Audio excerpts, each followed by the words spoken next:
con un asunto que es también a conocer a la opinión pública mundial la figura de Fidel Castro.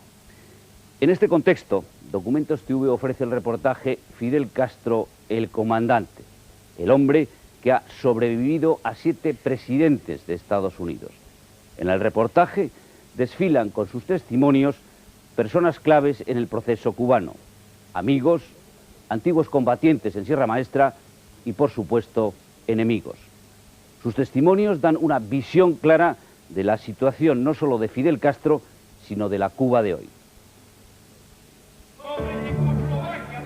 A menudo parece que Castro produce en las administraciones de los Estados Unidos el mismo efecto que la luna llena en los hombres lobo. Aunque tiene encanto, aunque puede resultar muy cálido, es importante no olvidarse de que sigue siendo un dictador. Fidel no es ningún ismo, como dicen la gente, ni fascismo, ni comunismo, ni nada. Fidel es fidelista. Y él ha hecho toda su revolución para mantenerse en el poder. La cosa más importante que hizo Castro por Cuba fue darles a los cubanos un sentimiento de autoestima. Somos una nación, importamos, somos alguien. Fidel Castro, el comandante.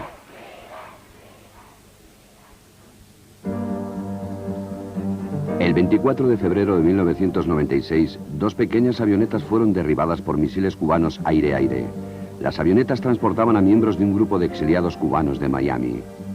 Para los estadounidenses este incidente era incomprensible. ¿Cómo podía Cuba, cuyas relaciones con los Estados Unidos entraban por fin en un periodo de distensión, cometer un acto hostil tan declarado como la destrucción de unos aviones desarmados? La respuesta es idéntica a todas las preguntas que se han planteado sobre Cuba desde hace 40 años. Fidel Castro. Castro se sintió provocado por un grupo del exilio que le había estado desafiando y reaccionó como el líder intratable, fieramente independiente y ferozmente orgulloso que ha sido siempre. Pero su nación no es la misma que era cuando él llegó al poder. Hoy día se está recuperando ligeramente del periodo desastroso que siguió a la caída de la Unión Soviética, la cual durante mucho tiempo fue el principal apoyo de Cuba. En los años que siguieron a 1990, Cuba, que jamás fue una potencia económica, se vio obligada a regresar a épocas anteriores, mientras que el prolongado boicot de los Estados Unidos y la mala administración de Castro solo consiguieron empeorar las condiciones de vida de la mayoría de los cubanos. Las terribles condiciones económicas y las limitaciones de la libertad personal en este estado totalitario han dado como resultado una nueva oleada de refugiados que trata de escapar de la isla. Pero hoy día, el país sobrevive con una libertad de empresa mayor de la que jamás había existido desde que Fidel Castro llegó al poder. El legendario espíritu cubano parece ser invencible, y lo más importante de todo, el hombre que es Cuba sigue en su sitio, apoyado aún con fuerza por la mayor parte de su pueblo. Parece increíble que este hombre haya aguantado tanto, mientras en el mundo entero han surgido y se han derrumbado tantos líderes. Pero para los norteamericanos sigue siendo un símbolo del comunismo y del desafío a sus principios, a pesar de que ha sobrevivido a los mandatos de 8 de sus presidentes. Aunque, como es natural, tiene su historia, que comienza en la Cuba oriental a finales de los años 20. Fidel Alejandro Castro Ruz nació en la comunidad rural de Virán, en la provincia de Oriente, el 13 de agosto de 1926. Su padre, Ángel, era un español que había emigrado a Cuba sin dinero y que con su trabajo consiguió amasar una pequeña fortuna. Para cuando nació Fidel, su padre supervisaba una plantación de 12.000 hectáreas con 300 trabajadores. La madre de Fidel trabajaba como sirvienta en el hogar de los Castro. Ella y Ángel se casarían más adelante, pero Fidel se sintió marcado para siempre por el estigma de la ilegitimidad, lo cual le produciría dolor y vergüenza. A pesar de todo, el joven Fidel fue siempre revoltoso y rebelde. Fidel jamás paraba de hablar, jamás paraba de comer. Nunca quería irse a la cama. Estaba lleno de energía. Tenía un vigor extraordinario para participar en todo lo que sucedía a su alrededor. A la edad de 6 años fue enviado a una escuela parroquial para los hijos de las familias acaudaladas en la ciudad de Santiago de Cuba. Fue esta la primera de las varias escuelas en que estudió. En todas ellas se comportó de la misma forma, desafiando a la autoridad e interrumpiendo las clases cuando se aburría o no le gustaban los profesores. Pero Fidel no solo pretendía alborotar. Desde muy pronto tuvo la convicción de estar destinado para la gloria. En los Estados Unidos a todos los niños les dicen que cuando crezcan podrán convertirse en presidentes de la nación, aunque solo se lo toman en serio unos pocos. Pero no había la menor duda de que desde una edad muy temprana Fidel estaba decidido a convertirse en una figura histórica, a ser el líder de Cuba. Cuando tenía 15 años, Fidel fue enviado a Belén, un exclusivo y muy estricto colegio de jesuitas de La Habana. Era uno más entre los muchos hijos de padres ricos, pero como chico de campo, jamás consiguió integrarse en el grupo elitista de sus compañeros. Los muchachos ricos que iban a clubs buenos no consideraban a Fidel lo suficiente bueno como para llevarlo ni a su de resentimiento hacia esos muchachos ricos. En el colegio, el expediente académico de Fidel fue irregular, pero empezó a centrarse ya en lo que más le interesaba, en las aulas, la historia y fuera de ellas, en los deportes. Era un joven muy bien parecido, los asuntos los dejaba a un lado. Hay que citar, se puede citar, por ejemplo, las asignaturas que no le gustaban, él no las estudiaba. Gracias a su fuerte personalidad, Fidel superó sus limitaciones sociales y se convirtió en una fuerza dominante dentro del colegio. En 1945 Fidel acabó sus estudios en el Colegio de Belén y entró en la Universidad de La Habana para estudiar Derecho. La actividad política que encontró allí estaba directamente relacionada con la historia de Cuba. Durante cerca de 400 años Cuba fue una colonia dominada y explotada por España. En el siglo XIX, una serie de guerras por la independencia culminaron con el comienzo de la retirada española en 1897. El héroe de toda la vida de Fidel, José Martí, era un escritor y poeta entregado tanto a la independencia de Cuba como a la igualdad de sus habitantes. Murió en un combate contra los españoles en 1895 y a partir de entonces se convirtió para siempre en el símbolo más poderoso del orgullo cubano. A los Estados Unidos no le entusiasmaba la idea de una Cuba por completo independiente. Su situación geográfica entre Florida y el resto del mundo le concedía una gran importancia estratégica. Y los millones de dólares norteamericanos invertidos en el país, sobre todo en las plantaciones de azúcar, le concedían una gran importancia económica. En 1898, el hundimiento del crucero acorazado Maine en el puerto de La Habana, del que los norteamericanos culparon a los españoles, se convirtió en la justificación para la entrada de los Estados Unidos en la guerra hispano-norteamericana. Con el grito de guerra "Recordad el Maine", entonado por el presidente Teddy Roosevelt y sus tropas, los Estados Unidos consiguieron la victoria sobre España. Cuba se había liberado de España, pero ahora su enorme vecino del norte tenía planes para la isla. Tratamos de convencer a los cubanos, después de 1898, de que deberían solicitar la anexión a los Estados Unidos. Cuando se negaron a hacerlo, nosotros incluimos en su Constitución la enmienda Platt, que nos concedía el derecho a intervenir en cualquier momento que considerásemos necesario. Cuba, de hecho, se convirtió en un protectorado de los Estados Unidos. Mientras los Estados Unidos jugaban un papel cada vez mayor en la economía de la isla, el resentimiento contra ellos se fue convirtiendo en un elemento muy poderoso dentro de la política cubana. En 1945, cuando Fidel entró en la universidad, el credo básico de muchos estudiantes era el antiamericanismo mezclado con las intensas políticas de partidos que desde tiempo atrás formaban parte de la vida cubana. Esta fue la era de los gángsters, algunos de los cuales estaban afiliados a una facción política, mientras que otros eran simples criminales. En la Universidad de La Habana de nuestra época, la violencia era un signo permanente. La discusión política, las algarabas estudiantiles, confrontación y violencia hasta el punto que los líderes universitarios usábamos armas. Fidel Castro llegó a este mundo universitario de los gángsters. El forastero alto y de fuerte personalidad destacó al instante. Y la impresión fue la de una persona siempre con un gran dosis de idealismo y de rebeldía. En 1948, Fidel Castro fue a Colombia, a Bogotá, para ayudar a crear una asociación antiimperialista de estudiantes latinoamericanos. La política se mezcló con la violencia y no por última vez cuando la policía trató de disolver una manifestación. Castro fue arrestado. Muchos observadores consideran que su compromiso total con la revolución data de sus días en Bogotá. A lo largo de sus años en la universidad, la vida social de Fidel Castro fue limitada, por decirlo suavemente. Aunque no le faltaba de nada gracias a su padre, prefería las largas noches de conversación a cualquier cosa que se pareciese a una vida estudiantil salvaje y despreocupada. Era exageradamente tímido con las chicas y, en palabras de uno de sus amigos, no conozco a nadie que le haya visto bailar, pero se enamoró. En octubre de 1948 se casó con Mirta Díaz Balart y la pareja fue a los Estados Unidos en viaje de luna de miel. En Nueva York, Fidel paseó a su mujer de un lado a otro en un descapotable blanco alquilado. Durante su estancia, consideró la posibilidad de matricularse en la Universidad de Columbia. Su hijo, Fidelito, nació en 1949. A finales de este año, Fidel denunció públicamente ante las autoridades de la universidad a todos los líderes de los gángsters, así como a sus asociados. Castro, que ahora se había convertido en un hombre señalado, escapó a Nueva York, donde permaneció unos cuantos meses. En septiembre de 1950, Fidel Castro se doctoró en Derecho. A finales de 1951 se presentó al Congreso por uno de los barrios más pobres de La Habana. Desde luego, es posible que si Fidel Castro hubiese salido elegido en esas elecciones, con el tiempo habría acabado convirtiéndose en presidente del país a través de la política electoral.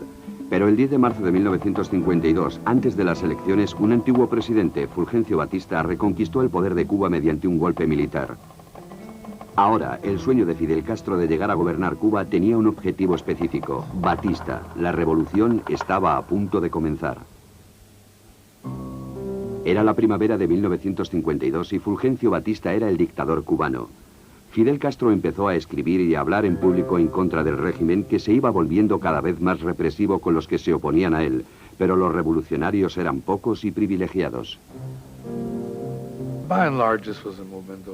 En general era un movimiento de intelectuales, de hijos de buenas familias, con educación universitaria, así que no hubo un movimiento de masas.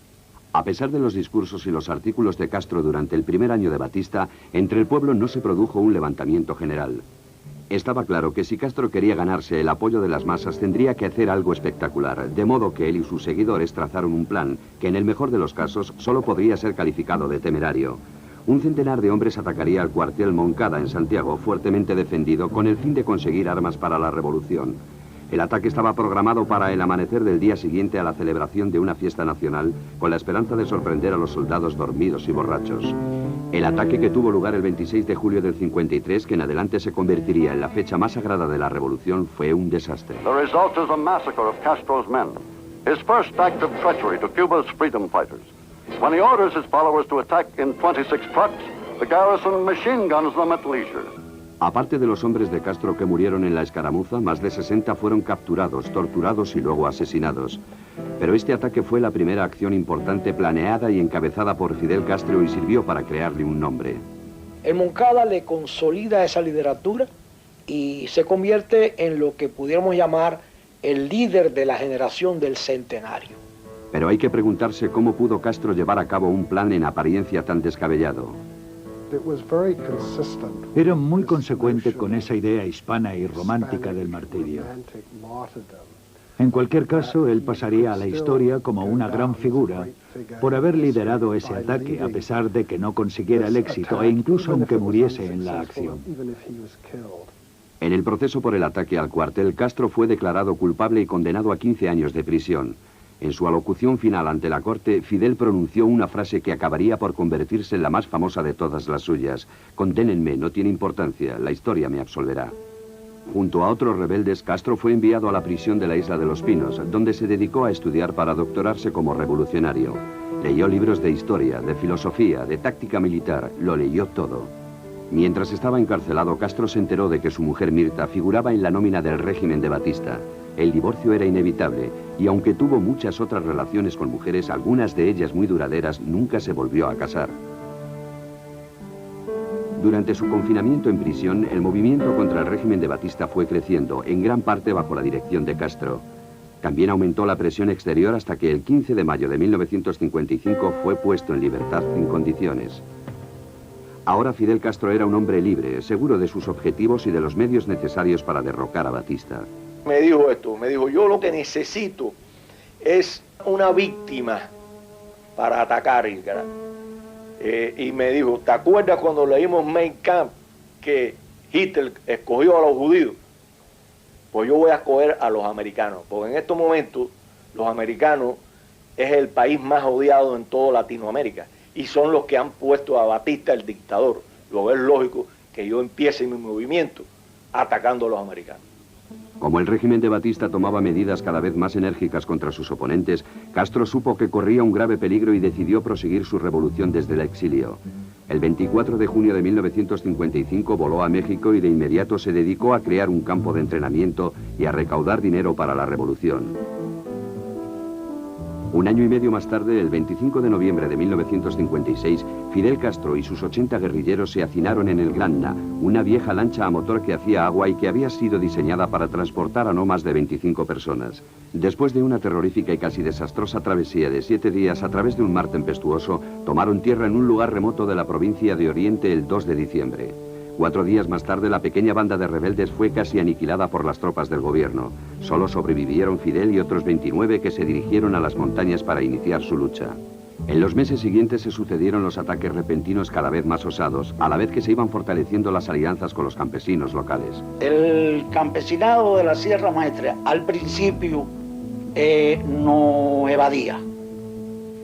Cuando se fueron dando cuenta que nosotros estábamos luchando por una causa justa, se unieron a nosotros, uno en las guerrillas luchando con las armas y otro suministrándonos los pocos alimentos que se podían conseguir allí. Mientras tanto, otros grupos estaban librando batallas contra Batista en diversos puntos de la isla. El líder de uno de esos grupos era Eloy Gutiérrez Menoyo. En aquel momento creo que había entre ambas fuerzas, las de Fidel y las mías, ¿no? Había un punto de coincidencia dictado por el general Fulgencio Batista. O sea, nuestro propósito central era devolverle las libertades al pueblo de Cuba. En las montañas, Castro conoció a la mujer que se convertiría en la persona más importante de su vida.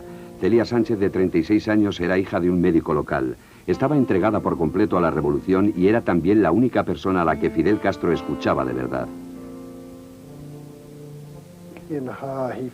En ella encontró una mujer con la que podía mantener una relación que era casi como un matrimonio, sin que ello le obligase en modo alguno a poner en peligro su compromiso con la revolución. Realmente ella lo era todo para él. Era como su esposa, su asistente administrativa, su secretaria, su consejera política, su confidente. Celia se convirtió en una especie de madrina de los rebeldes que en las montañas se veían obligados a llevar una vida dura y peligrosa. Cuando yo me uní a la guerrilla en el verano de 1957, calculo yo que habríamos unos 100 personas armadas. La vida era bastante dura, caminábamos día y noche, o sea que nosotros dormíamos con mochila puesta, tirados en el suelo. A dividir la guerrilla ya era una situación más cómoda, o sea, se combatía el doble y el triple, pero era más cómoda, teníamos más acceso inclusive hasta el alimento. A pesar de que cada vez proliferaban más los combates en toda Cuba, la vida seguía siendo igual que antes para la mayor parte de los cubanos, y también para los estadounidenses. La Habana de mediados de los años 50 seguía siendo el paraíso del juego y de la prostitución que había sido desde los tiempos en los que los norteamericanos huían desesperadamente de la prohibición de los años 20. A mediados de los años 50 en los Estados Unidos había mucha gente para quien Cuba seguía siendo una isla paradisíaca simbolizada por el archifamoso director de orquesta cubano Desi Arnaz. Pero en 1958 estaba muy claro que el peso de la balanza se inclinaba en contra de Batista, que estaba perdiendo batallas además del apoyo popular fuera cual fuese que siempre había proclamado. A finales de 1958 hasta los Estados Unidos le retiraron su apoyo. Sin el apoyo norteamericano, a Batista no le quedó más opción que la de renunciar. El día 1 de enero de 1959 huyó de la isla a la que no regresaría jamás. Fidel Castro, a los 32 años de edad, era el líder de facto de Cuba. Su larga marcha victoriosa hasta La Habana fue un desfile triunfal. De hecho, los periodistas estadounidenses que viajaban con él dijeron que aquello parecía la entrada de Cristo en Jerusalén y que la gente, centenares de miles de personas, se congregaban a lo largo de la ruta para aclamar a Fidel. En La Habana, en su discurso de la victoria, llamó a la unidad y dijo: «Nosotros no podemos convertirnos en dictadores». El discurso terminó con una escena asombrosa. Mientras los focos inundaban de luz el podio, una paloma blanca se posó sobre un hombro de Castro, lo que para las personas allí congregadas representaba la prueba concluyente de que este era el salvador de Cuba. Si aquello no estaba preparado, entonces no sé qué pensar. En el momento crucial, alrededor de la medianoche, una paloma blanca se posó en su hombro y la multitud se quedó boquiabierta. Pero si fue algo preparado, hay que reconocer que lo hicieron de maravilla. Aquella etapa se puede narrar, ¿no?, como una etapa apoteósica en el que el pueblo de Cuba se lanzó a la calle en una forma masiva, en un 90%, un 90 y pico por ciento. El triunfo insurreccional representó una esperanza no solamente para los cubanos, sino para muchos países del mundo.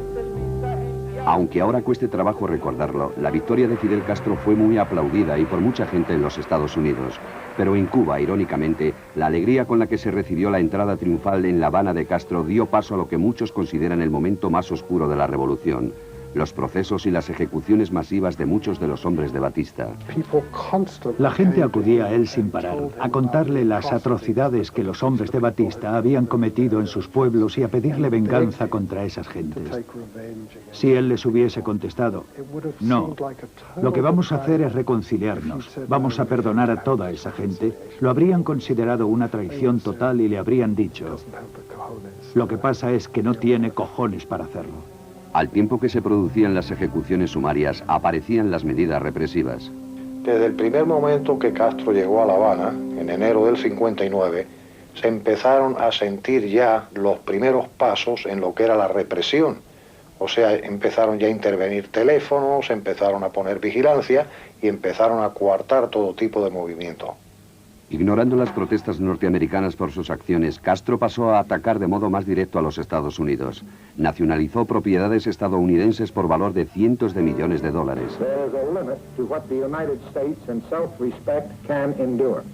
Mientras las relaciones con su vecino del norte se iban enfriando rápidamente, las que mantenía con la Unión Soviética se fueron haciendo más cálidas. Castro se dio cuenta de que a la Unión Soviética le interesaba contar con un punto de apoyo en América, en el hemisferio occidental, encarnado en Fidel y en la Revolución Cubana, y que a cambio de ello los soviéticos estarían dispuestos a pagar los billones que Castro predijo que se gastarían y que de hecho se gastaron. Muchos de los que habían luchado contra Batista les parecía que los soviéticos eran una solución muy pobre. Yo me di cuenta que Fidel Castro, en aquellos días de enero, ¿no?, estaba proclamando una revolución tan cubana como Las Palmas y una revolución de libertad con pan y de pan sin terror. Y me di cuenta que por otro lado pues ya estaba recibiendo a funcionarios de la Unión Soviética, o sea que estaba planteando una revolución de carácter nacionalista por un lado y haciendo por otro lado, ¿no?, contactos de una revolución que era totalmente ajena al pueblo de Cuba.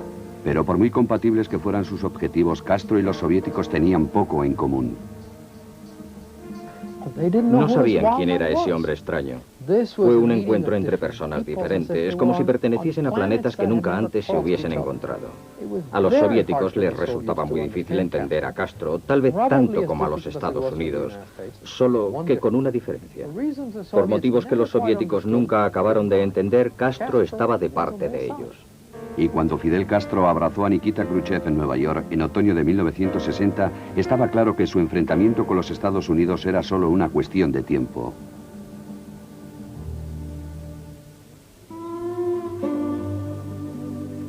En 1961, Fidel Castro estaba ya en su tercer año como gobernador absoluto de Cuba, y mientras inclinaba a su nación hacia el comunismo y la Unión Soviética, para Washington se estaba convirtiendo en un enemigo. Ahora el presidente era John Kennedy, el vencedor de una dura carrera electoral contra Richard Nixon. Kennedy heredó un asunto pendiente, un plan de la administración Eisenhower para invadir Cuba con cubanos exiliados. La invasión se llevaría a cabo en la Bahía de Cochinos. La CIA entrenó en secreto a los exiliados en América Central. El plan daba por hecho que cuando desembarcaran en la isla, los cubanos derrocarían a su dictador. Los planificadores estaban ansiosos por seguir adelante, pero necesitaban convencer a la Casa Blanca, nueva y aún muy verde. No habría ningún problema. La gente estaba tan ansiosa por hacer algo con Castro, por deshacerse de Castro, por acabar con el gobierno comunista de Cuba, que querían creer que el plan funcionaría a pesar de lo absurdo y lo desafortunado que era, y se convencieron a sí mismos de que tendría éxito. El 15 de abril, 6 B-26 pintados para parecer aviones cubanos, con el fin de que el mundo creyera que sus pilotos exiliados eran en realidad desertores, bombardearon en tierra una parte de la pequeñísima fuerza aérea de Castro. Los que habían planeado las invasiones creyeron que habían destruido todos los aviones. Fue un terrible error. El 16 de abril, John Kennedy dio el visto bueno para el inicio de la invasión, pero insistió en que no participaran en ella tropas estadounidenses. El principal lugar de desembarco era la Bahía de Cochinos. La invasión de 1.500 hombres se inició a la 1 de la madrugada del 17 de abril. Fue un desastre aún antes de comenzar. En Cuba acababan de arrestar a más de 35.000 disidentes. Aunque los exiliados hubiesen logrado establecer una cabeza de playa, no habrían encontrado a nadie esperando para unirse a ellos. De todos modos, no hubiese cambiado nada. La pequeña fuerza de los exiliados quedó rápidamente inmovilizada en la playa por el fuego de los defensores. Y los cubanos aún tenían aviones suficientes para hundir 3 de los barcos invasores. Durante la batalla, Fidel Castro estuvo en todas partes, con un control completo, dando órdenes. A las 5:30 de la tarde del 18 de abril todo había acabado. 1.200 invasores fueron capturados. Más adelante serían intercambiados por medicinas y alimentos estadounidenses. Habían muerto 114 hombres. Fidel Castro había obtenido una victoria militar completa. Fue además una enorme victoria propagandística. Fue el momento clave para la consolidación de su régimen que le permitió decirles a los cubanos de a pie y a sus aliados de la Unión Soviética: ¿no decía que viene el lobo cuando dije que los Estados Unidos iban a organizar una invasión? Aquí la tenéis. Era verdad. Mr. Castro has said that these were mercenaries. Los Estados Unidos se enfrentaban ahora a un Fidel Castro todavía más fuerte que el de antes. La invasión también proporcionó a Castro la oportunidad perfecta para anunciar una nueva fase de su revolución. No fue casual que el día anterior a la invasión de Bahía de Cochinos, que él ya sabía que se iba a producir, Castro declarase por primera vez que la revolución cubana era socialista. Fue un esfuerzo muy claro para obtener el apoyo de los soviéticos, como diciéndoles: soy un buen socialista, igual que vosotros, y debéis venir a defenderme. Lo de Bahía de Cochinos fue el más espectacular, aunque no el último de los intentos de los Estados Unidos para acabar con Fidel Castro.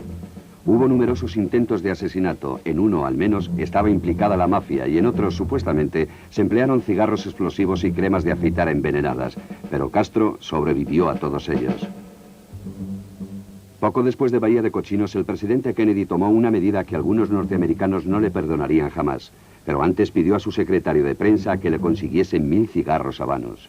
Llegué a la Casa Blanca y ya me estaba llamando desde el despacho Oval. Pasa, ¿qué tal te ha ido? Yo le dije que de maravilla, que le había conseguido 1200 puros. Fantástico, me dijo. Sacó el documento que prohibía todos los productos cubanos en los Estados Unidos y lo firmó. Para Fidel Castro, la actitud beligerante de Washington solo significaba una cosa: que antes o después habría otra invasión, y esta vez con un número abrumador de tropas estadounidenses. El enfrentamiento se produjo año y medio después de Bahía de Cochinos, pero era potencialmente muchísimo más grave que una invasión de la isla. Fue un conflicto de alcance global que tuvo al mundo al borde de la guerra nuclear.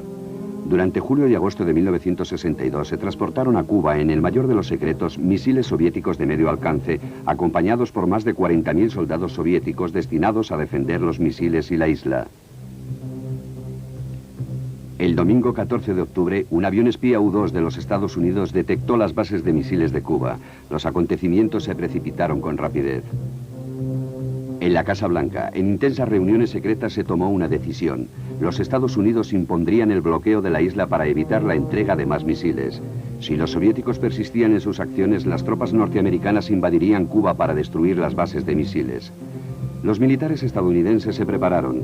Millares de soldados y 300 buques tomaron posiciones. El mando aéreo decretó la alerta permanente. A las 7 de la tarde del lunes 22 de octubre, el presidente Kennedy hizo pública la postura de su país. It shall be the policy of this nation to regard any nuclear missile launched from Cuba against any nation in the Western Hemisphere as an attack by the Soviet Union on the United States, requiring a full retaliatory response upon the Soviet Union. Ahora, el miedo a una guerra nuclear era palpable. Las nociones abstractas de defensa civil se hicieron concretas de repente, mientras los norteamericanos hacían planes para lo inimaginable. Entonces, el miércoles 24 de octubre, 16 buques con destino a Cuba se detuvieron o dieron la vuelta antes de poner a prueba el bloqueo. Los Estados Unidos respiraron con un poco más de tranquilidad, aunque de hecho la crisis estaba lejos de haber finalizado. El momento más peligroso tuvo lugar 3 días después. El 27 de octubre, la CIA informó a la Casa Blanca de que los misiles soviéticos ya eran operativos. Se convocó una reunión a medianoche para planear el paso siguiente. Cuando salí, los del servicio secreto me entregaron un sobre y me dijeron, dele esto a su esposa y dígale que deberá abrirlo si usted desaparece. Lo que querían decirme con eso era que si entrábamos en guerra, íbamos a desaparecer, porque no íbamos a dirigirla desde la Casa Blanca. Sentí que en aquellos momentos estábamos muy cerca de la guerra. A la vez que la Casa Blanca endurecía el bloqueo, mantenía abierto un canal de comunicación con los soviéticos. Ninguna de las dos partes incluyó a Fidel Castro en sus conversaciones, y la solución al conflicto surgió a través de un intercambio de cartas entre John Kennedy y Nikita Khrushchev. El domingo por la mañana recibí una llamada telefónica de la Casa Blanca. Me dijeron, ¿te has enterado de que Nikita Khrushchev acaba de anunciar que va a retirar los misiles de Cuba? El trato consistía en retirar los misiles a cambio de la promesa solemne de no atacar jamás a Cuba. Los Estados Unidos accedieron, todo había terminado, pero nadie se dio cuenta de que en Cuba se había producido un cambio fundamental. A Fidel Castro lo habían dejado a un lado en este conflicto global. Los soviéticos habían hecho un trato a sus espaldas y Castro se quedó lívido, enfureció y se negó a dejar entrar en el país al equipo de inspección de la ONU.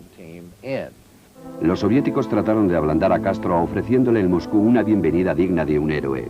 Pero a partir de entonces, el líder cubano mantendría siempre una cierta distancia. También estaba decidido a no aparecer jamás como un simple títere de la Unión Soviética. Pero la verdad es que al final, la crisis de los misiles favoreció a Castro. Los Estados Unidos, en efecto, se habían comprometido a no tratar de derrocarle, a no invadir la isla. Así que, al final, él salió ganando. Aunque ni por un momento durante la crisis se dio cuenta de que estaba ganando. De haber vivido John Kennedy, el futuro de las relaciones entre Cuba y los Estados Unidos podría haber sido muy difícil. 5 días antes de su muerte se reunió con un periodista francés que estaba a punto de entrevistar a Castro. Kennedy le dijo, envíale este mensaje, dígale que estoy dispuesto a negociar y a dialogar para acabar con estas relaciones terribles entre Cuba y los Estados Unidos, para normalizar nuestras relaciones.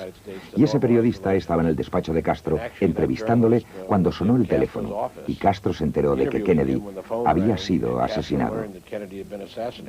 Las relaciones no mejoraron. Para bien o para mal, Fidel Castro era ahora el indiscutible líder de Cuba y seguiría siéndolo durante décadas. Muy pronto Cuba demostraría que no se parecía a ningún otro lugar de la Tierra.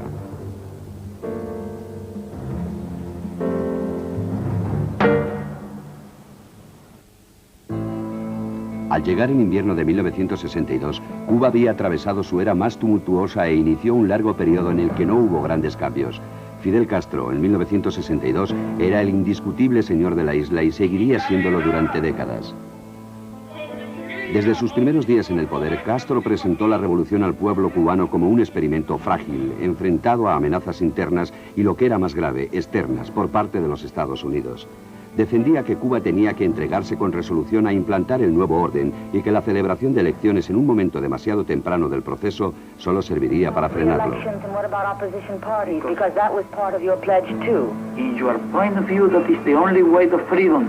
And we are trying to find ways. I'm quoting you. I'm quoting you. Those were your words in the Sierra Maestra. Yes. You said there will be elections in 18 months, opposition parties during the transitional stage. These were your words, not mine. The situation changed. The situation changed.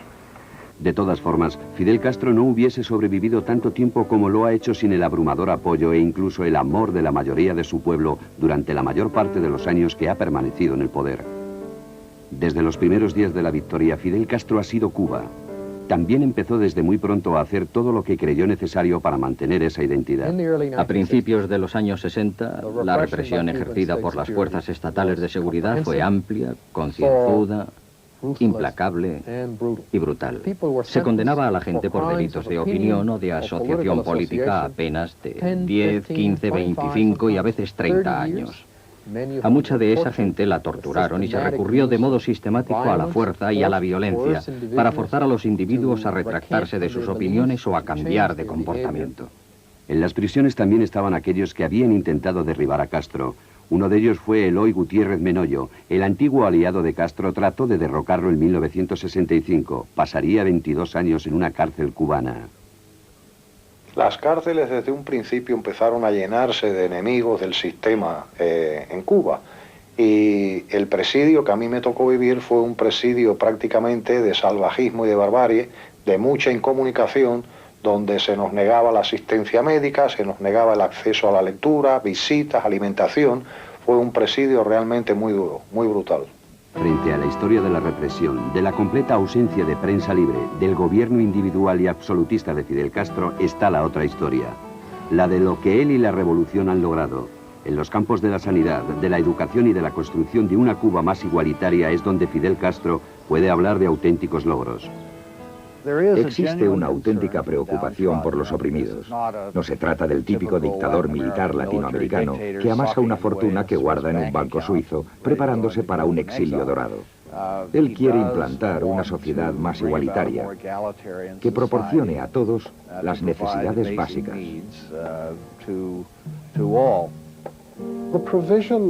La Constitución de Cuba reconoce el derecho a la sanidad gratuita y universal. La calidad de la asistencia sanitaria para el ciudadano cubano ordinario es soberbia. Es muy probable que sea mejor que la de los Estados Unidos o Canadá, en términos de ciudadanos que no tienen dinero. Castro ha creído a menudo que el único objetivo bueno es el que parece inalcanzable, porque es el que motivará a los seres humanos a trabajar lo más posible para tratar de conseguir lo que parece casi imposible. La campaña de 1961 para erradicar el analfabetismo en Cuba pertenece a esa clase de objetivos. Cuba no lo erradicó totalmente, pero dio un paso de gigante en esa dirección. En honor del gobierno cubano hay que decir que no fue un intento aislado, sino que se siguió trabajando hasta crear un sistema educativo impresionante, no solo para los niños, sino también para los adultos, para los que no habían tenido acceso a la educación cuando eran niños. Un sistema que condujo a lo que es hoy en día una población con un alto nivel educativo, según índices internacionales. Para conseguir todos estos logros, Castro necesitó enormes sumas de dinero que la Unión Soviética le proporcionó hasta 1990 en cantidades de hasta 4.000 millones de dólares anuales. Nunca hubo una relación fluida entre los dos países y uno de los puntos de fricción fue la insistencia de Castro de exportar la revolución a América Latina y a África, a menudo con la oposición de los partidos comunistas locales que gozaban del beneplácito de Moscú. En general, los intentos que hizo Castro para exportar la revolución fracasaron. De hecho, las tropas cubanas solo consiguieron grandes cambios de forma indiscutible en 3 países: Etiopía, Nicaragua y Angola. Cuba fue el único gobierno comunista durante toda la Guerra Fría que desplegó cientos de miles de soldados lejos de su patria. Y lo que los soviéticos no pudieron hacer una vez en Afganistán, ni los Estados Unidos en Vietnam, los cubanos lo consiguieron. Ese fue uno de los motivos por los que la Cuba de Fidel Castro se convirtió a lo largo de los años en el modelo para muchas naciones emergentes del mundo entero. Y Castro se convirtió en un héroe para sus pueblos por su desafío a Occidente. En 1980, Celia Sánchez, la amada consejera de Fidel Castro, en quien depositaba toda su confianza, murió de un cáncer de pulmón. Tuvo un efecto dramático sobre él. Cayó en una profunda depresión y de repente Cuba pareció perder el norte. Durante ese tiempo tuvo lugar el éxodo de Mariel. Fidel Castro permitió a todos los que lo desearan abandonar Cuba con destino a Florida desde el puerto de Mariel. No podía esperar que cerca de 120.000 cubanos aceptasen su oferta, algunos en busca de una mayor libertad y otros buscando una vida mejor. Y el hecho de que muchos de los que decidieron marcharse no fuesen personas acomodadas sino obreros, supuso para Fidel un revés muy grande y público. Trató de devolver el golpe a los Estados Unidos declarando que todos los emigrantes eran gentes de mal vivir y envió en los barcos a miles de delincuentes y de pacientes mentales para demostrar lo que decía. Todo el asunto resultó negativo para Castro y muchos observadores señalan la muerte de Celia como la explicación a su comportamiento durante ese periodo de tiempo. Castro cometió una serie de errores de cálculo durante la época que siguió a la muerte de Celia Sánchez. Lo de Mariel, de alguna forma, fue un error de cálculo, en tanto que resultó embarazoso para el gobierno de Cuba. Castro estaba distraído, no era el mismo, y es muy probable que estuviese en un estado mental bastante irracional. El largo periodo intermedio de la Cuba de Fidel Castro llegó a su fin con la década de 1990. De pronto, unos cambios ocurridos muy lejos de la isla representaron para Fidel Castro la mayor amenaza desde el comienzo de la revolución.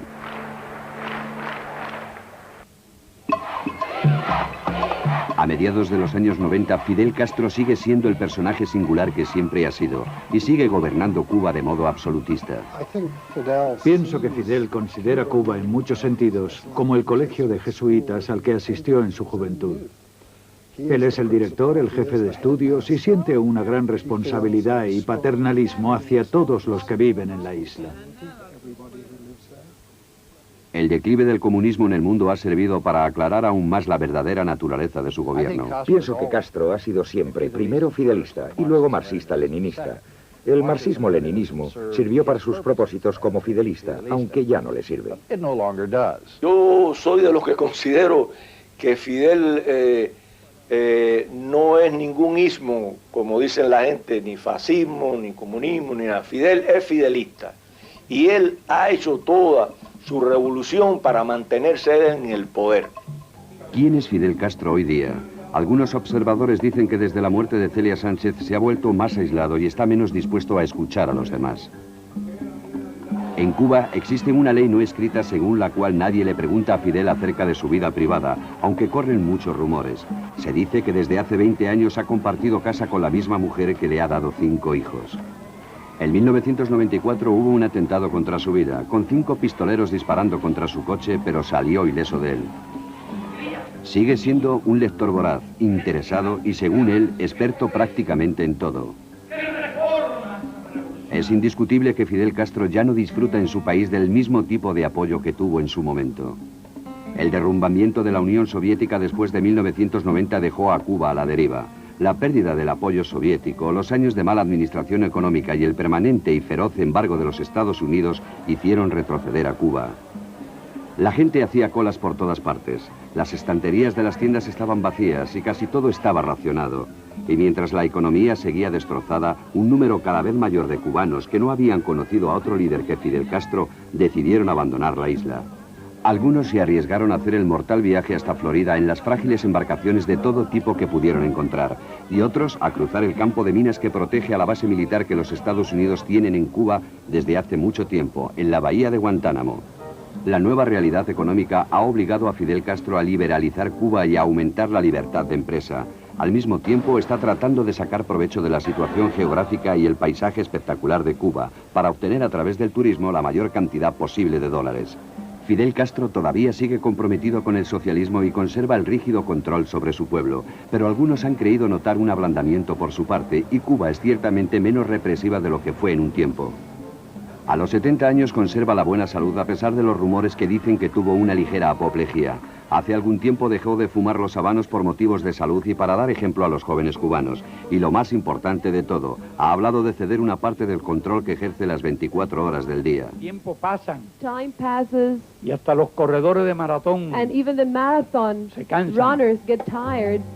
En una visita a las Naciones Unidas en otoño de 1995, Fidel Castro no parecía en modo alguno el luchador de la vieja Guerra Fría que había sido. Sedujo a la gente por todas partes. Excluido de algunas actividades oficiales estadounidenses, fue a Harlem, donde la gente se puso en pie para aclamarle. De todos modos, en casa gobierna Cuba con la misma seguridad que lo ha hecho siempre, y nada lo demuestra mejor que el derribo de los pequeños aviones Cessna. Hoy día es más viejo, tal vez más sabio, pero sigue siendo el hombre que considera que encarna nada más y nada menos que la totalidad de una nación y de su historia. El punto más fuerte de Fidel Castro es su extraordinaria confianza en sí mismo. Cree en sí mismo. Y eso le ha dado el poder para hacer un montón de cosas sin temor a estar equivocado. Y el mayor fallo de Fidel Castro es su extraordinaria confianza en sí mismo, la creencia de que siempre está en lo cierto. Es un hombre tan seguro de sí mismo que no está preparado para escuchar a los demás, ni tampoco siquiera para observar las miserias que ha impuesto a su propio pueblo. Castro puso a Cuba en el mapa. Y como Castro mismo ha dicho siempre, en parte puedo dar las gracias a los Estados Unidos por haberme hecho famoso, porque siempre interpreta de forma soberbia el papel de David frente a nuestro Goliat. La cosa más importante como líder nacional que hizo Castro por Cuba fue darles a los cubanos un sentimiento de autoestima, de respeto hacia sí mismos. Ya no son una colonia de los Estados Unidos, como se habían considerado durante tanto tiempo. Somos una nación, importamos, somos alguien.